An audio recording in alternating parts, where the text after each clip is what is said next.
Coming up next, football is America's favorite sport, but when the game ends and the lights in the stadiums go dark, the swampy nature of the NFL comes out to play.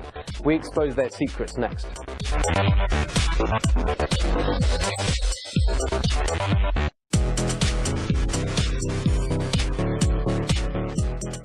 Another Sunday, another bunch of pro football players kneeling during the national anthem. Well, we thought it was about time the NFL got the Swamp Watch treatment. And sure enough, it turns out that the grass those players are kneeling on is actually a swamp full of lying lobbyists, puppet politicians and taxpayer dollars subsidizing brazen billionaires.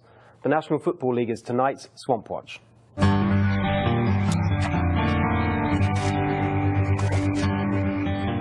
President Trump's call for NFL owners to fire players protesting our flag and anthem was far from his first dust-up with the league. He even bid to own teams in the past, and why wouldn't he?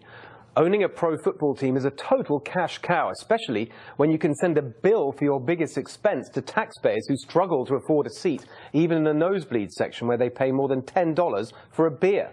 Shockingly, one study found that 70% of the capital cost of NFL stadiums has been paid not by owners, but taxpayers. Step forward Seattle Seahawks owner Paul Allen, co-founder of Microsoft, along with Bill Gates, one of the world's richest men.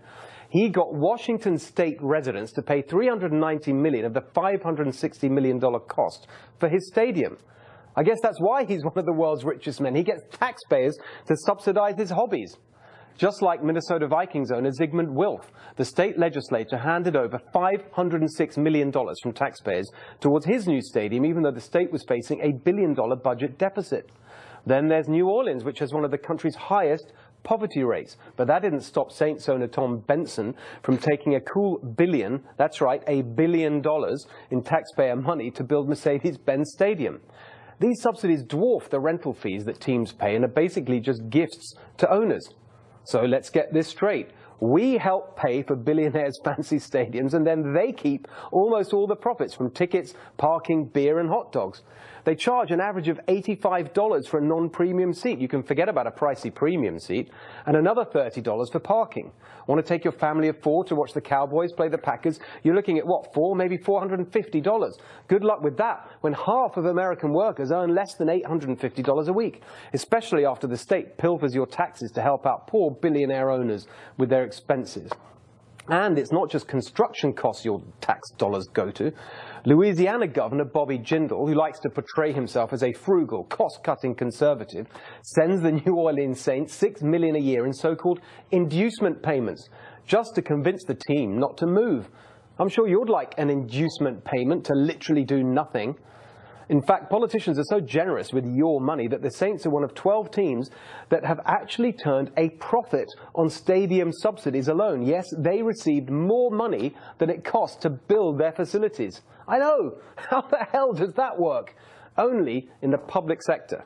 But it gets worse. Until just 2 years ago, the NFL was considered to be a non-profit, meaning it did not have to pay taxes on its massive earnings. This, while League Commissioner Roger Goodell was earning a cool $40 million a year, making him the highest paid non-profit executive in the country. Finally, after bad publicity, the league gave up that designation, but only after saving around $109 million in taxes over a 10-year period, a tax burden that was shifted onto you. Now, a large portion of the league's revenue comes from selling broadcast rights for a total of $54 billion.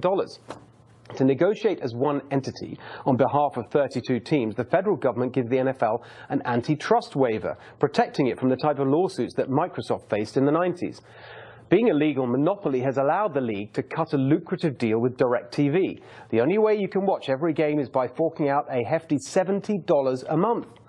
No wonder that some of the NFL's critics are calling on the government to revoke the league's antitrust exemption. They're able to keep their sweetheart treatment, though, because the NFL spends nearly twice as much on lobbying as the other three sports leagues combined. And they're the only sports league with a full-time lobbying operation in the Washington, D.C. swamp. They hired Joe Biden's former senior attorney, Cynthia Hogan, as their top lobbyist and set up shop in a new office 6 blocks from the White House. They share space with the league's powerful swampy law firm, Covington and Burling. Yes, them again, who you might remember from a previous Swamp Watch for their connections to Eric Holder and his soft stance on white-collar crime. But all that lobbying can't help the public relations crisis the NFL is now facing. When players kneel and supposedly protest criminal justice, don't forget that a disturbing number of them are criminals themselves. The website NFLarrest.com tracks all their run-ins with the law, at least those we know about. Since 2000, there have been at least 218 arrests of NFL players for drunk driving, 100 for drugs, 98 for domestic violence, and 74 for assault. In fact, Dallas Cowboys owner Jerry Jones has had so much trouble with his players' crimes that he's hired an ex-cop called David Wells as the team's fixer to make their arrest problems quickly, go away. And according to Wells, the troubling stats are lowballed. He said, for every incident that generates a negative headline, 10 are handled without the public's knowledge. How reassuring. Even after the horrible Ray Rice domestic violence assault, pro football is still prioritizing victories over the victims of their players' bad behavior. During this year's draft, at least half a dozen players who've been accused of physical or sexual assault were welcomed into the league with open arms. That includes Jacksonville Jaguars wide receiver D.D. Westbrook, who was twice arrested on domestic violence charges.